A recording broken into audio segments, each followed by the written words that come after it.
여러분 안녕하십니까? 인터넷 필그림교회 김원규 목사입니다. 오늘은 3월 14일, 한국은 15일이 되었습니다. 네, 예수 그리스도는 창조주 하나님, 이런 제목으로 말씀을 전하겠습니다. 요한복음 1장 1절에 태초에 말씀이 계시니라. 이 말씀이 하나님과 함께 계셨으니 이 말씀은 곧 하나님이시니라 하고 말씀을 했습니다. 여기 태초에라고 하는 것은 아르케라고 하는 헬라어인데요. 이것은 기원, 근원 그런 뜻입니다. 시초에 혹은 주권, 통치 이런 뜻도 있습니다만은 여기는 시작에, 기원 또 이렇게 번역하는 것이 좋습니다. 네, 이것은 우주가 만물이 시작될 때, 만물을 창조하실 때 그때를 말씀하고 있습니다. 태초에 말씀이 계시니라. 그런데 만물을 창조할 때 이 말씀이 계셨으니까 말씀은 만물 창조 이전에 존재하셨습니다. 말씀은 만물보다 선재하셨습니다. 그리고 만물을 창조하시는 창조주이십니다. 네, 예수님께서 만물이 시작되기 이전에 계셨다고 하는 것은 영원성을 말씀하고 있습니다. 이 말씀이 태초에 말씀은 물론 예수님이십니다. 태초에 예수님이 계시니라. 만물이 창조되기 전에 영원전부터 계신 예수 그리스도는 영원하신 분입니다. 영원하심, 영원성은 하나님의 본질입니다. 그래서 예수님이 영원하시다고 하는 것은 예수님이 신성을 가지신 하나님이시다고 하는 것을 이 말씀이 말해주고 있는 것입니다. 태초에 천지가 창조될 때 그 전에 하나님의 말씀이 계셨다고 하는 것은 이와 같은 예수 그리스도의 영원성과 신성을 동시에 말씀하는 그런 말씀입니다. 여기 태초에 말씀이 계셨다고 했는데요. 물론 말씀은 예수 그리스도이십니다. 그런데 말씀을 예수 그리스도라고 우리가 어떻게 할 수 있는가? 그건 같은 요한복음 1장 14절 보면 나오게 되어 있습니다. 14절에 말씀이 육신이 되어서 우리 가운데 거하시매 우리가 그의 영광을 보니 아버지의 독생자의 영광이요 라고 말씀을 했습니다. 네, 말씀이 육신이 되었다. 누구나 다 알 수 있는 내용입니다. 말씀이 육신이 되었다. 그 말씀은 예수 그리스도를 여기에 지금 아버지의 독생자라고 하는 그 문구를 통해서 우리가 알 수가 있습니다. 태초에 말씀이 예수님이 예수 그리스도가 계셨다고 했습니다. 자, 이 태초에 말씀이 계시니라고 하는 이 동사가 있는데 여기에 있다, 이다 이런 것들이 이제 헬라어에서는 에이미라고 하는 에이미 동사인데요.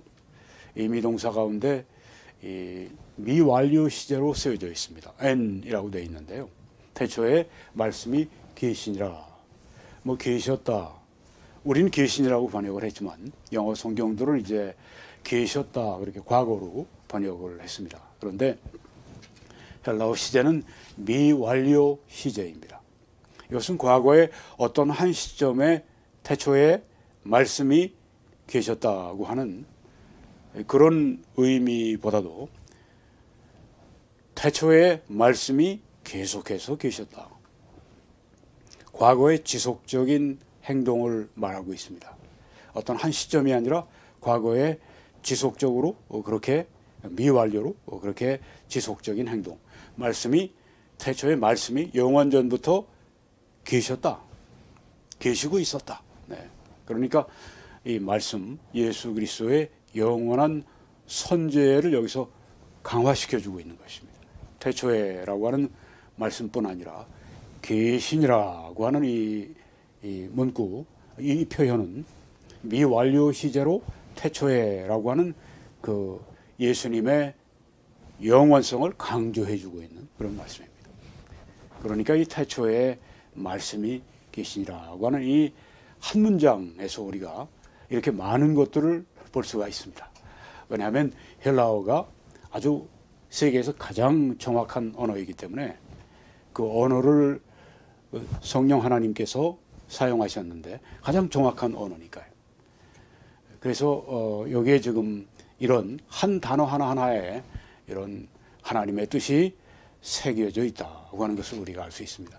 우리가 이 성경을 바르게 해석하기 위해서는 우리말도 잘 알아야 되겠고 또 영어도 참고해야 되니까 영어도 잘 알아야 되는 것뿐 아니라 사실 헬라어도 잘 알아야 됩니다. 물론 헬라어를 다 공부할 수는 없습니다. 그렇지만 헬라어를 공부를 한 사람들을 통해서 우리는 또 배울 수가 있는 것입니다. 태초에 말씀이 계셨다고 했습니다. 이 말씀 예수 그리스도이신데요. 이 말씀을 이 원어에서는 헬라어에서는 로고스라고 하는데 로고스라고 하는 이 말은 말한다고 하는 뜻이 있습니다. speaking, 말을 한다. 혹은 메시지라고 하는 뜻도 포함이 되어 있습니다. 그리고 또 영어로 spoken word, 표현된 말이다. 한 말이다. 네. 말하기다. 메시지다. 한 말이다. 이게 로고스, 말씀이라고 하는 것입니다. 왜 예수님을 말씀이라 그렇게 말씀하셨는지, 독생자의 하나님의 독생자라고 말씀을 했는데요.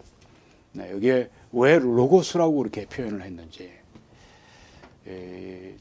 왜 이 용어가 쓰여졌는지, 예수님을 왜 로고스라고 그렇게 표현을 했는지, 우리가 이 로고스가 그 당시에 어떻게 쓰여졌는가를 보면 이해가 잘 됩니다. 이 로고스라고 하는 표현은 헬라의 특별히 철학자들이 많이 사용한 그런 용어입니다. 이성, 이제 그런 뜻으로 많이 사용을 했고요. 또 유대인들도 그 유대인들의 지혜서에서도 이 로고스라고 하는 말이 광범위하게 이렇게 사용이 되었습니다. 그러니까 이 독자들이 이 로고스라는 말을 접하면 친숙하게 느껴지죠. 우리는 지금 로고스라고 하는 말을 들으면 아니 이게 왜 로고스라는 말이 여기에 등장했을까라고 우리는 생각을 하죠. 왜 예수님을 말씀이라 로고스라 했을까? 그런데 그 당시에 이 요한의 편지를 받는 이 요한복음을 읽는 주로 이제 이스라엘 밖에 헬라어, 이 그리스어를 사용하는 믿지 않는 유대인들, 그들을 주 대상으로 해서 이 요한복음이 쓰여졌는데요. 그래서 요한은 그 주 대상에게 친숙한 용어인 로고스, 말씀이라고 하는 것을 예수님을 이제 상징적으로 그렇게 표현한 겁니다. 독자들이 이 로고스라는 말을 읽으면 우리와 달리 친숙한 겁니다. 그런데 요한은 독자들이 로고스에 대해서 가지고 있는 개념, 그것을 따라서 한 것이 아니라 요한 자신이 가지고 있는 의미를 이 로고스라는 말에 부여를 했던 것입니다. 네, 그래서 여기에 요한복음에 우리가 1장 1절을 이해하기 위해서는 로고스도 우리가 이해를 분명히 하고 있어야 이해가 되는 것입니다. 그래서요, 헬라인은 이 로고스를 우주를 다스리는 합리적인 마음이다. 나름대로 어떤 신적인 개념을 부여했는지 모르겠는데, 철학자들도 우주를 다스리는 합리적인 마음이다. 또 때로는 창조적인 힘이다. 때로는 지혜의 근원이다. 이런 식으로 로고스를 이해를 했습니다. 당시에 일반적인 헬라인들은 철학자들이 로고스에 대해서 어떤 뜻을 가지고 있었는지 구체적으로 다 알겠습니까만은 대체로 이렇게 생각을 한 겁니다. 우주를 이렇게 다스리는 어떤 그런 이성, 어떤 창조적인 힘, 지혜의 근원, 이 정도는 이해를 했다고 하는 것이죠. 그러니까 사도 요한은 이 로고스라고 하는 이 표현을 가지고 예수님인데, 예수님을 이 로고스, 헬라인들이 생각하는 그 로고스, 우주를 다스리는 합리적인 이성, 혹은 질서, 혹은 창조적인 힘, 혹은 지혜의 근원, 바로 예수님이 헬라인들이 말하는 그 로고스가 이렇게 사람으로 오신 로고스의 화신이고, 로고스가 사람으로 이렇게 구현돼서 표현된 예수님이, 그렇게 이 로고스가 그렇게 예수님을 통해서 표현됐다. 예수님이 바로 로고스다. 그렇게 그들에게 이야기를 하려고 했던 것입니다. 헬라인들은 로고스는 우주를 다스리는 합리적인 이성이다.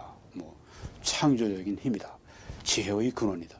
그런데 바로 그 로고스가 예수님이다. 이렇게 이야기를 하면서 그들에게 예수 그리스도를 이 로고스로 그렇게 이해할 수 있도록, 물론 이제 로고스에 대한 그 로고스가 누군가 하는 건 헬라인들의 개념을 따라 한 것이 아니라 그들이 일단 수용하고 나면 그 다음에 이제 요한복음에서 이 로고스가 어떤 분이다 하는 것을 쫙 설명을 하죠.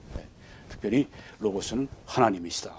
로고스는 창조주 하나님이시다. 오늘 이제 이 말씀의 주제인 창조주 하나님을 소개를 하고 있는 것입니다. 자, 이 로고스는 유대인들이 제서에서도 쓴다고 했는데요. 많이 쓴다고 했는데요. 유대인들은 이 로고스를 어떻게 이해하고 있었는가? 말씀. 그들은 이제 말씀을 생각을 하죠. 유대인들은 이제 종교적이니까 말씀을 생각합니다. 헬라인들은 철학을. 로고스를 그렇게 이해하고, 유대인들은 이 로고스를 말씀으로 이해합니다. 종교적으로 이해합니다. 로고스는, 말씀은 하나님의 능력과 지혜의 표현이다. 그렇게 유대인들은 생각을 하는 것입니다. 하나님이 말씀하실 때 그건 하나님의 능력과 지혜가 표현된 것이다. 그래서 사도 요한은 로고스라고 하는 이 단어를 통해서 예수님을 하나님의 능력과 하나님의 계시의 성육신으로 그렇게 제시한 것입니다. 예수님이 바로 하나님의 능력과 하나님의 계시가 나타나신 것이다. 이렇게 설명을 하기 위해서 로고스라고 하는 표현을 유대인들에게는 그렇게 적용을 했던 것입니다. 자, 그러면 이 구약의 유대인들이 이해하고 있는 말씀. 자, 우리가 지금 로고스, 말씀, 사도 요한이 쓴 이 말씀, 이건 성육신하신 말씀이죠. 그 말씀이 성육신하신 것입니다. 구약의 그 하나님의 능력과 그 계시가 신약에서는 예수님으로 그 말씀이 성육신하신 것입니다. 자, 이 두 가지를 한번 비교해 보도록 그렇게 하겠습니다. 하나님은 말씀을 통해서 아브라함에게 아브라함 언약을 주셨습니다. 창세기 15장에 그게 나옵니다. 그런데 성육신하신 말씀이신 예수 그리스도는 새 언약을 주셨습니다. 새 언약을 세우셨습니다. 또 구약에서 하나님은 말씀으로 모세에게 율법을 주셨습니다. 그런데 성육신하신 말씀이신 예수님은 제자들을 가르치셨습니다. 이렇게 그 구약의 말씀과 예수 그리스도, 구약의 말씀이 바로 예수 그리스도 안에서 이렇게 성육신 되신 것이다. 이걸 이 유대인들에게 알려주기 위해서 로고스라고 하는 표현을 썼습니다. 그리고 구약에서 하나님은 말씀으로 사무엘에게 계시하셨습니다. 우리가 사무엘상 3장에 보게 되면 하나님이 사무엘에게 말씀으로 나타내셨다고 하는 말씀이 나옵니다. 말씀으로 나타내셨습니다. 그를 부르셨습니다. 사무엘아, 사무엘아. 사무엘이 알아들었습니다. 말씀으로 하나님을 계시하셨습니다. 신약에서 이 성육신 하신 말씀이신 예수 그리스도는 하나님을 사람들에게 보여주셨습니다. 독생하신 하나님이 나타내셨느니라. 그를, 하나님을 나타내셨느니라. 이렇게 요한복음 1장 18절에 말씀하고 있습니다. 구약에서는 또 하나님께서 말씀을 통해서 엘리의 집에 심판을 선언하십니다. 말씀으로 심판을 엘리의 집에 선언하시는데, 신약에서 성육신 하신 말씀이신 예수 그리스도는 믿지 않는 자들을 심판하신다고 말씀을 했습니다. 같은 역할이 하나님의 능력과 하나님의 계시가, 하나님의 역사가 이렇게 구약의 말씀을 통해서, 신약에는 말씀 대신 이 성육신하신 말씀이신 예수 그리스도를 통해서 이렇게 이루어지고 있다. 그래서 로고스, 이 말씀이라고 하는 것은 바로 성육신하신 말씀이신 예수 그리스도가 그분이다. 이렇게 그들에게 이 로고스라고 하는 표현을 통해서 알려주고 있는 것입니다. 네, 구약에서는 하나님이 말씀을 통해서 하나님의 대변자들이 있지 않습니까? 선지자들, 예언자들, 그들을 통해서 말씀을 그들에게 주셔서 이스라엘 백성을 인도하셨습니다. 말씀을 모세에게 주셔서 모세를 광야에서 이스라엘을 인도하게 하셨습니다. 신약에서 성육신하신 말씀이신 예수 그리스도를 통해서 어떻게 하십니까? 예수님은 교회를 세우시고 내가 내 교회를 세울 것이다. 하데스의 권세가 결코 지옥의 권세가 결코 이길 수 없다고 그렇게 말씀하셨는데 또 예수님께서는 교회 안에 영적인 은사들 주시고 지도자들을 세워주셨습니다. 그래서 교회 안에 사도와 목사와 교사를 주셨으니 그들을 통해 교회를 인도하시는 겁니다. 말씀을 통해 구약에서 그렇게 선지자들을 통해 인도하시고 또 신약에서는 예수님께서 그 교회를 지도자들을 통해서 인도하시고 같은 역할을 여기서 우리가 알 수가 있습니다. 시편 33편 6절에 보게 되면 하나님이 이 말씀으로 하늘을 창조하셨다고 하는 그 말씀을 볼 수가 있습니다. 그런데 우리는 요한복음 1장 3절에서 천지 만물이 그로 말미암아 지은 바가 되었다고 그렇게 예수 그리스도가 창조하시는 걸 봅니다. 구약에서는 말씀으로 천지를 창조하시고 신약에서는 바로 그 말씀이 구체화되신 성육신하신 예수 그리스도를 통해서 창조가 그렇게 이루어졌다. 이런 걸 통해서 이 구약의 하나님의 그 말씀은 바로 예수님이구나. 예수님이 그 말씀, 이 성육신하신 것이구나. 이렇게 유대인들에게 알도록 하기 위해서 유대인들이 말씀으로 알고 있는 로고스라고 하는 표현을 썼습니다. 네, 물론 이제 그 이스라엘 밖에 있는 그 유대인들은 고국을 떠나 살게 되니까 여기 뭐 미국이나 뭐 여기 캐나다나 뭐 이런 다른 나라에서도 이렇게 그 이민을 하고 나면은 그 다음에 2세, 3세쯤 되면은 말을 거의 잊어버립니다. 그리고 그 나라의 말에 동화가 돼서 그 나라 말을 쓰게 되는 것입니다. 유대인들도 마찬가지였습니다. 이제 헬라의 문화권에 있는 그 이방 세계로 들어가 사는 그 사람들이 이 헬라어를 쓰게 되는데 헬라어를 쓰다가 보니까 이제 그들의 성경도 구약 성경 히브리어 성경도 읽을 수 없으니까 한 BC 200년경 그때쯤 셉튜아진트 70인역이라고 해서 이 히브리 성경을 다 헬라어로 번역한 그 성경이 나왔습니다. 그래서 유대인들은 그걸 읽었습니다. 그래서 유대인들은 로고스를 잘 알고 있었는데 로고스를 헬라 사람들과 달리 로고스를 그냥 말씀으로 이해를 했습니다. 그러니까 유대인들이 로고스 말씀이라고 하는 걸 대했을 때 이 요한복음의 말씀을 대했을 때 유대인들이 이 말씀이 구약의 말씀이 신약에는 예수님이네 이렇게 이해하도록 로고스라고 하는 표현을 사도 요한이 썼다고 하는 것입니다. 그래서 왜 태초에 말씀이 계시니라 그렇게 그 로고스라고 그렇게 표현을 했을까? 아주 유독 그 로고스라는 표현을 왜 했을까? 오늘 여러분들이 그 비밀을 아셨습니다. 네. 구약의 선지자들에게 성경을 계시하시죠. 예레미야에게 하나님의 말씀이 임했다고 했는데요. 신약에서 보게 되면은 요한복음 14장에 이 성령께서 내가 너희들에게 말한 모든 것을 깨닫게 하시리, 생각나게 하시리라 이렇게 말씀을 했습니다. 그러니까 예수님이 말씀해 주셨습니다. 그 많은 내용들이 이제 특별히 사복음서에 이렇게 기록이 되어 있는 거죠. 신약의 저자들에게 예수님은 성경을 계시해 주셨다. 구약에서는 말씀으로 이 성경이 계시가 되었다. 그래서 구약의 말씀 왜 바로 나타난 것이 사람의 모양으로 이렇게 하나님의 말씀이 나타난 바로 예수 그리스도구나. 그렇게 이해하게 되었다고 하는 것입니다. 이 요한복음 1장 1절에 아주 심오한 메시지가 있습니다. 태초에 말씀이 계시니라. 그는 말씀이 태초 그 이전부터 존재하셨다. 예수님의 영원성을 말씀하고 있고요. 그 다음에 이 말씀이 하나님과 함께 계셨으니 이렇게 말씀할 때 이 말씀은 하나님과 함께 계셨다고 하니까 말씀이 하나님과 구별되죠.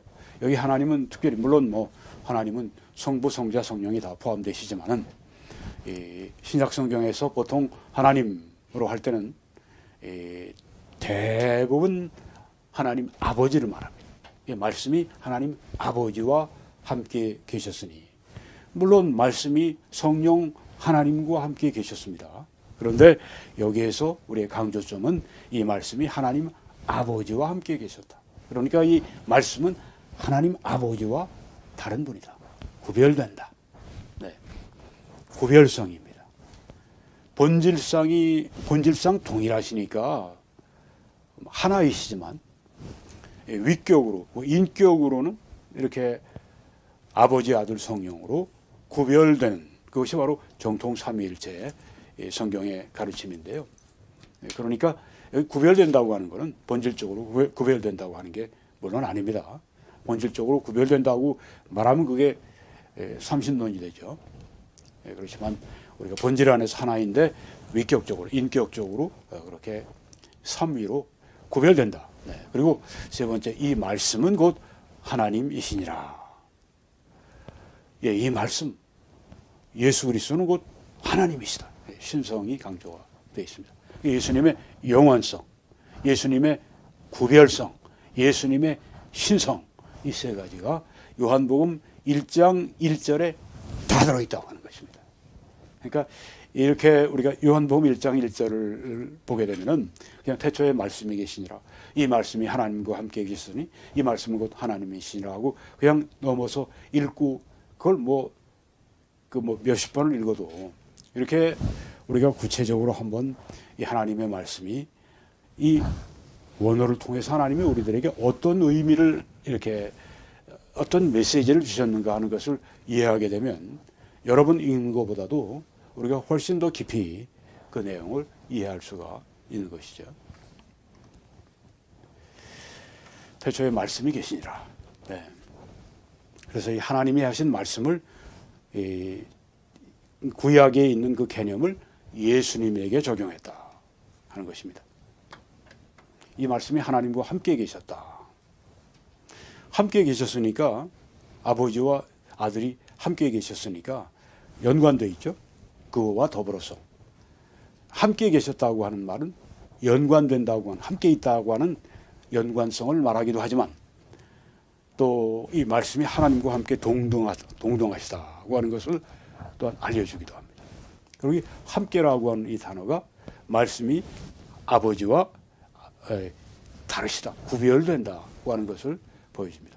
연관성도 보여주고 함께라는 이 용어가요, 동등성도 보여주고 구별성도 보여준다고 하는 것입니다. 네, 이렇게 하나님의 이 말씀을 우리가 깊이 공부하게 되면 우리가 모르는 것들을 깊이 알 수가 있습니다. 여러분 뒤에 보시는 그 사진이 제가 지난번에 11월에 가서 촬영을 한 그랜드 캐년입니다. 가서 그랜드 캐년을 쑥쑥 보고 갈 수도 있어요. 근데 어떤 사람들은 이제 가기 전에 이 그랜드 캐년이 어떻게 생겼는가, 또 뭐 역사, 뭐 지질 학적인 거 다 공부하고 이제 가서 곰곰이 거기서 이제 그 탐험을 합니다. 채집도 하고 사진도 찍고 그러는 것과 우리가 그냥 한번 쑥 보고 이제 가는 거하고는 근본적으로 차이가 있겠죠. 네, 그렇습니다. 그런 개념을 그냥 주먹안산으로 쑥 보는 게 아니라 비행기 타고 올라가서 쑥 처음부터 끝까지 불과 1시간도 안 걸리는 그 시간 또 1시간은 더 걸리겠죠. 네. 다 볼 수 있지만 이렇게 정말 세부적으로 알기 위해서는 안으로 걸어 들어가 봐야 된다고 하는 것이죠. 시간을 내고. 네. 이 창세기 1장 1절하고 요한복음 1장 1절이 비슷합니다. 요한복음 1장 1절이 창세기 1장 1절에 영감을 받았다고 생각할 수도 있어요. 네. 창세기 1장 1절은 태초에 하나님이 천지를 창조하시니라. 요한복음 1장 1절은 태초에 말씀이 계시니라고 했습니다. 태초에 같죠. 네. 이 창세기 1장 1절입니다. 하나님의 말씀이 모든 생명을 창조하셨다. 근데 우리 요한복음으로 들어오면 6장 27절에 예수님이 생명을 부여하는 권리를 소유하신다고 하는 것을 보여주고 있습니다. 구하는 자들에게, 믿는 자들에게 영생을 부여하시는 권리. 창세기 1장 1절은 하나님의 말씀이 생명을 부여하시고, 요한복음에서는 예수님이 믿는 자들에게 생명을 부여하시고, 그뿐 아니라 만물에 이렇게 생명을 부여하시고 하는 걸 볼 수가 있습니다. 네, 하나님은 말씀하시고 또 그 말씀을 항상 하나님의 뜻을 성취합니다. 태초에 하나님이 천지를 창조하시고 말씀으로 창조하시고, 그 말씀이 항상 하나님의 뜻이 이루어지게 했습니다. 예수님도 보냄을 받으셨습니다. 이렇게 그 성육신하신 말씀이신 예수님도 보냄을 받으셨고, 또 예수님은 반드시 하나님의 뜻을 성취하십니다. 구약의 그 말씀과 신약의 이 성육신하신 말씀이 같은 이런 이 역할을, 이 역사를 행하시는 것을 우리가 볼 수가 있습니다. 구약에서 하나님의 말씀은 하나님의 자기 표현입니다. 예수님도 하나님의 신적인 자기 표현입니다. 구약의 말씀도 하나님의 표현이셨고, 자기 표현이셨고, 예수님도 하나님의 자기 표현이셨다고 하는 것입니다. 이 같은 병행되는 것을 보여주고 있습니다. 이 말씀이 하나님과 함께 계셨으니, 예수님은 어떤 시점부터 존재했던 것이 아닙니다. 그냥 계속 미완료 시제로 하나님과 함께 계속 영원 전부터 계속 계셨습니다. 어떤 시점부터 존재했거나 어떤 시점부터 아버지와 교제를 시작한 것이 아니라 영원 전부터 계속 존재하시며 아버지와 교제하셨다는 뜻이 여기에 포함이 되어 있고요. 이 말씀, 또 아버지 하나님, 아들 하나님, 말씀 하나님, 말씀 아들 하나님, 또 여기 아버지 하나님, 두 분 다 하나님이시죠. 두 분 다 하나님이신데, 말씀드린 것처럼 두 하나님이 아닙니다. 예수님도 하나님이시고, 또 아버지도 하나님이시고, 성령도 하나님이십니다. 그러면 세 하나님이십니까? 아닙니다. 왜 그렇습니까? 본질상 동일한 본질이신 한 분이기 때문에, 동일한 본질을 가지고 계신 한 분이기 때문에. 그래서 아버지와 아들 모두 하나님이시지만 두 하나님이 아니라 한 하나님이시다. 아버지, 아들, 성령이 모두 하나님이시지만 세 하나님이 아니라 한 하나님이시다. 본질이 하나님이시니, 이 세 위격과 그리고 본질상 하나이신 한 하나님을 우리가 양쪽을 다 이렇게 동시에 가지고 있어야 됩니다. 그 개념을. 그래서 삼위일체 하나님. 한쪽만 강조하면, 삼위만 이렇게 그 아버지 하나님, 아들 하나님, 성령 하나님, 이것만 이렇게 강조하면 이게 삼신론이 되죠. 그런데 이제 또 그 아들, 아버지 하나님 구별이 없이 그냥 한 하나님만 얘기하면 삼위가 없어지고, 둘 다 이렇게 되면 이제 양태론이 되는 것이고, 이렇게 되면 이제 삼신론이 되는 것이고, 그래서 우리가 이 두 가지 개념을 잘 이해해야 되겠습니다. 이 말씀은 곧 하나님이시니라. 예수님의 신성에 대한, 하나님 되심에 대한 가장 분명하고 직접적인 선언, 이 성경에 나오는 예수님에 관한, 예수님의 신성에 관한 가장 분명하고 직접적인 선언이 이 말씀입니다. 이 말씀은 곧 하나님이시니라. 예수 그리스도는 곧 하나님이시니라. 이것이 요한복음의 대주제입니다.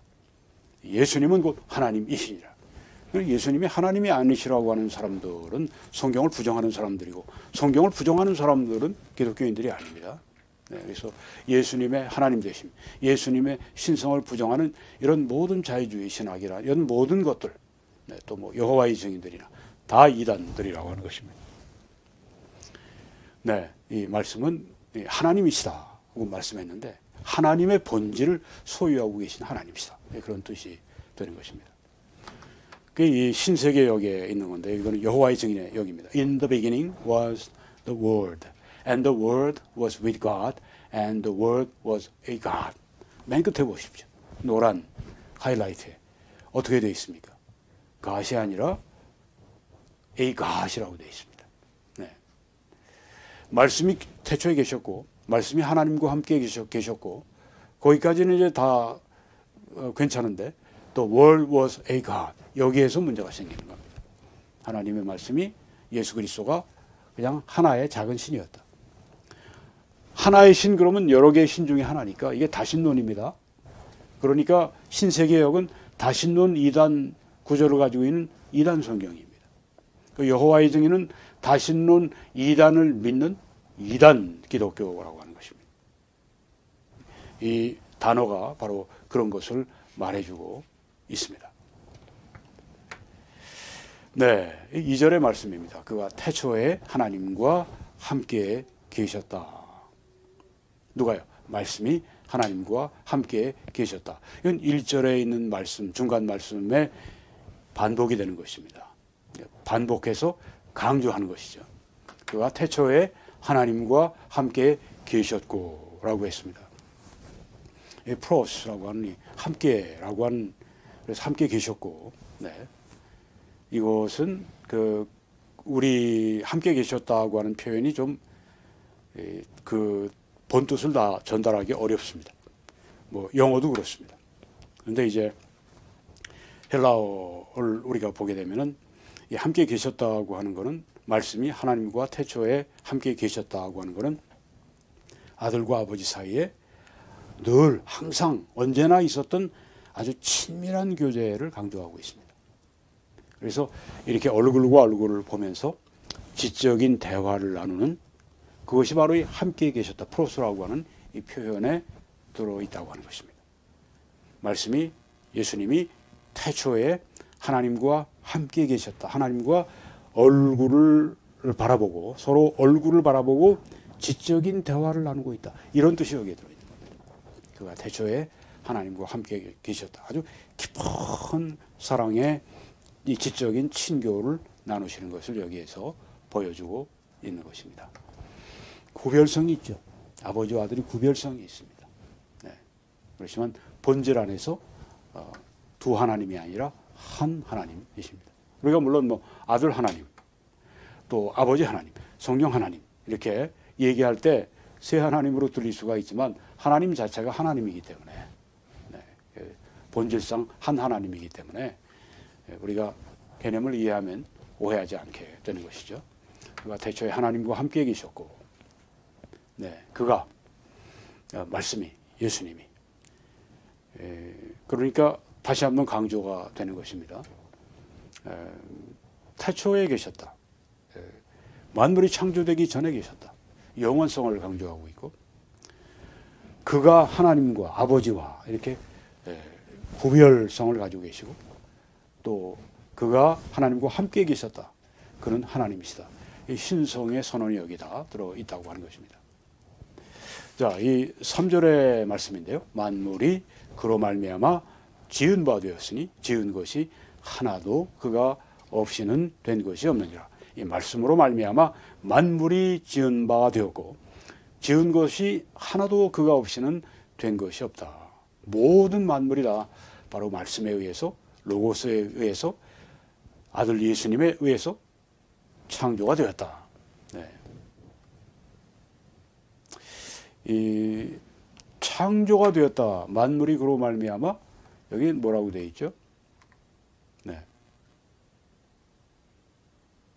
지은 바가 되었다고 했습니다. 네, 지은 바가 되었다. 지은 바가 되었다. 네, 여러분이 지금 보시니 낙타 모양으로 보이지 않으십니까? 네, 왼쪽에 보면 낙타 그 머리 부분이 있고 중간에 이제 낙타의 이런 그 등 이런 모습이 보이고 그래서 이 머니먼트 밸리에서 제가 지난번에 찍어온 겁니다. 낙타 바위라고 하는 이름을 거기다 붙여놨어요. 네. 신기하지 않습니까? 물론 뭐 침식작용, 풍화작용, 뭐 물과 비와 바람과 뭐 그런 얘기를 다 하지만 그 모든 프로그램을 입력해 놓으신 분이 하나님이십니다. 네. 그래서 만물이 그로 말미암아 지은 바 되었다, 창조되었다는 말씀입니다. 영어 성경은 다 created라고 번역을 했어요. 네. 창조되었다. 어떤 번역에는 그 NASB는 came into being 그렇게 했습니다. 존재하게 되었다는 뜻입니다. 이제 헬라어는 기노마이라고 하는데 이건 어떤 시점에 존재하게 되었다고 하는 겁니다. 어떤 없다가 생겨났다고 하는 겁니다. 그래서 이 예수님이 어떤 시점에 이 만물을 창조하셨다고 하는 것은 예수님이 창조주가 되신다. 네.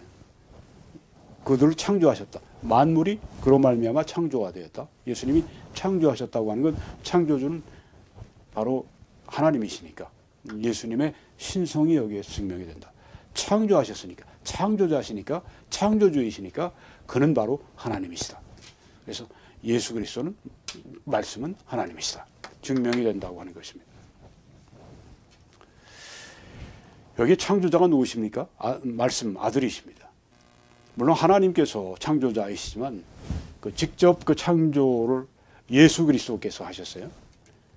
그러니까 하나님이 주도하셨을지라도 예수님이 실제적으로 다 그렇게 집행하셨다. 영어 주석들을 보면 이제 에이전트라는 표현을 씁니다. 창조의 에이전트다. 네. 집행자라고 하면 좋은 번역이 될 것 같아요.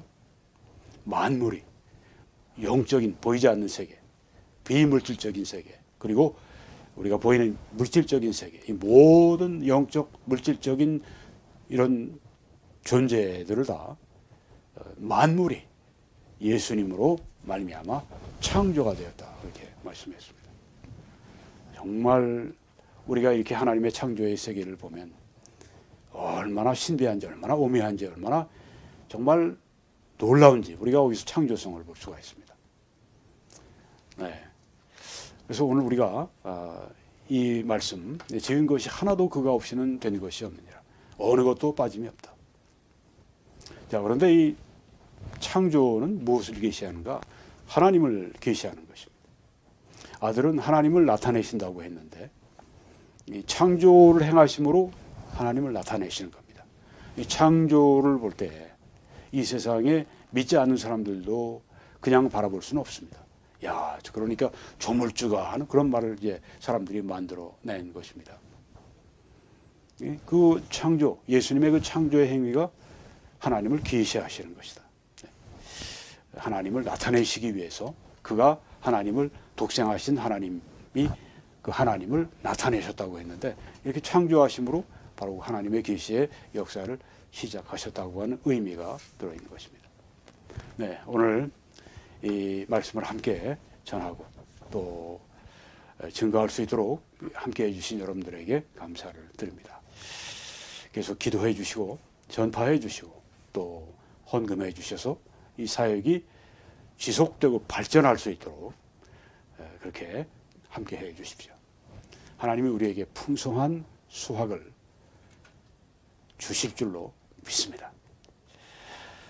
하나님은 그렇게 이 사역을 위해 드리는 사람들을 사랑하신다고 말씀했고 하나님은 모든 은혜를 넘치게 하실 수 있는 전능자이셔서 우리가 모든 일에 항상 모든 것이 넉넉해 모든 착한 일을 넘치게 하도록 만드시는 하나님이신 줄 믿습니다. 네, 한국에서는 이 정보로 또 미국에서는 이 정보로 함께 하나님을 섬겨 주시기 바랍니다. 하나님의 놀라우신 은혜가 여러분 한 분 한 분 위에 그리고 또 우리 북한과 세계에 믿음으로 말미암아 고통을 당하고 있는 모든 분들 박해를 받는 한 분 한 분 위에 그리고 우리 한국교회 그리고 세계 한인교회 그리고 세계교회 위에 넘치시기를 예수 그리스도의 이름으로 간절히 축원합니다.